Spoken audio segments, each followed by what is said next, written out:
Trade-off in batching, responsiveness versus cost.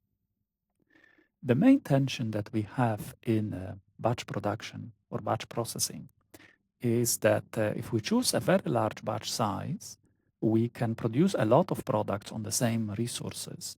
And so the fixed cost of those resources can be spread among many units of products.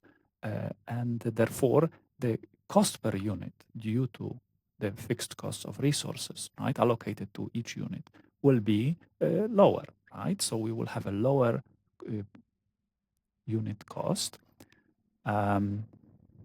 However, if you have large batches, the flow time will be very long. And so somehow responsiveness of the system, let's say to the changes, or if you want to produce a specific variant of the product, right, you'll have to finish the batch and wait for the batch that matches the demand of the customer. So responsiveness measured, right, in any way you can think about, might be very, very weak, very low.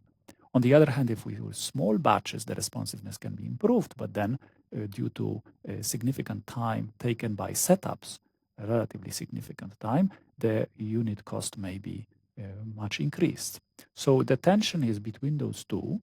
And what I want you to see is, again, we can move to a better frontier if we just reduce setup times. So if you apply some kind of techniques to make the setup time much smaller or even insignificant, then you forget about this tension and you can achieve both low per unit cost and very high responsiveness due to low inventories.